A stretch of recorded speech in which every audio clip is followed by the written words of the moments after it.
মাংসের স্বাদকেও হার মানাবে যদি এই রেসিপিতে মাছের ঝোলটা করা যায়। আর এটা খেতে ভীষণ টেস্টি, ভীষণ মজার। তাই আজকে করেছিলাম বাগার বেটে আলু দিয়ে শিং মাছের ঝোল, যা খেয়ে সবাই খুব প্রশংসা করেছিল। আর এই রেসিপিটা করার জন্য শুরুতেই লাগছে শিং মাছ। শিং মাছগুলো আমি ভালো করে কেটে ধুয়ে নিয়েছি, আর ভিতরে কিন্তু শিং মাছের একটা রগ আছে, সেটাও ফেলে দিয়েছি। এখন আমি লবণ হলুদ দিয়ে ভালো করে মেখে রাখছি। মেখে আমি কিছুক্ষণের জন্য রেখে দিচ্ছি। এখন চলে যাচ্ছি চুলায় তেল দিয়ে দিয়েছি পরিমাণ মতো। তেলটা গরম হয়ে আসলে এখানে আমি এরকম ডুমো ডুমো করে আলু কেটে নিয়েছি। আলুগুলো ভালো করে ধুয়ে লবণ আর হলুদ দিয়ে ভেজে নিচ্ছি। একটু লাল লাল করে আলুগুলোকে ভেজে নিব। খুব সুন্দর একটা কালার চলে আসলে আলুগুলোকে আমি তুলে নিচ্ছি। আর এইভাবে আলু ভেজে রান্না করলে তরকারি খেতে কিন্তু ভীষণ টেস্টি হয়। এখন সবগুলো আলু আমি তুলে নিচ্ছি। এখন এই তেলের মধ্যে আমি দিয়ে দিচ্ছি কিছুটা পরিমাণে পেঁয়াজ কুচি, আর দিয়ে দিচ্ছি সাথে কাঁচামরিচ ফালি। এটাকেও আমি তেলে ভালো করে ভেজে নিচ্ছি, আর লাল করেই ভেজে নেব। একটা বাদামি কালার চলে আসলে আমি পেঁয়াজগুলোকেও তুলে নিচ্ছি। আমি এখানে সরিষার তেলে রান্না করছি, এই জন্য এরকম হয়েছে। আপনারা চাইলে রান্নার যে কোনো তেল দিয়ে রান্না করতে পারেন। আর এই পেঁয়াজ বেরেস্তাকেও বেটে নিতে হবে। বেটে আমি একটা বাটিতে তুলে রাখছি। এখন আমি কড়াইয়ের তেলের মধ্যে দিয়ে দিচ্ছি 2 টুকরো এলাচ আর 2 টুকরো দারচিনি।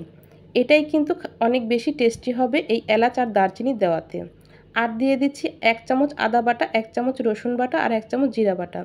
তেলের সাথে একটু ভেজে নিচ্ছি যেন কাঁচা গন্ধটা না থাকে।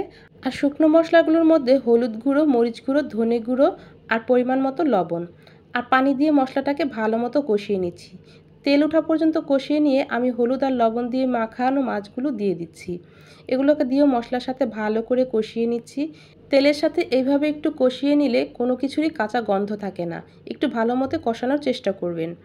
আর এখন দিয়ে দিচ্ছি একটা বড় সাইজের টমেটো। আর টমেটো কিন্তু এই তরকারিটাকে ভীষণ টেস্টি করবে।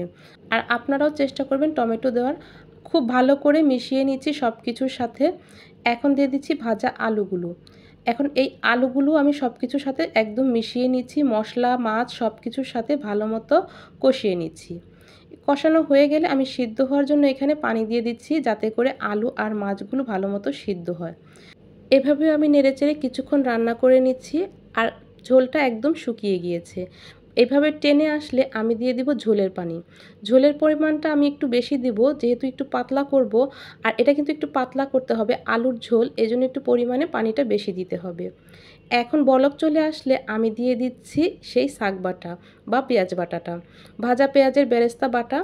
তো এভাবে কিছুক্ষণ রান্না করার পর উপর থেকে ধনেপাতা দিয়ে দিচ্ছি। এখন এইভাবে ধনেপাতা দিয়ে রান্না করার পর আমি চুলাটা বন্ধ করে দিচ্ছি। আর এই তো হয়ে গেল ছাগ বাটায় শিং মাছের পাতলা ঝোল। এটা খেতে কিন্তু ভীষণ টেস্টি হয়। যখনই একঘেয়েমিভাবে আর মাছ খেতে ইচ্ছে করে না, তখনই আমি চেষ্টা করি একটু অন্যভাবে রান্না করার। আর এইভাবে রান্না করে দিলে বাসার সবাই খুব পছন্দ করে। আর দারচিনি এলাচ দেওয়াতে মাংসের একটা ফ্লেভার আসে, বাচ্চারা খেতে খুবই পছন্দ করে।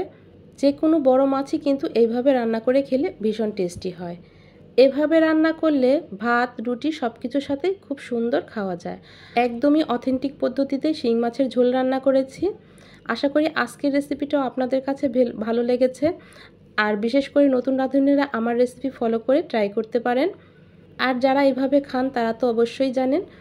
রেসিপি ভালো লাগলে অবশ্যই কমেন্টস করে জানাবেন।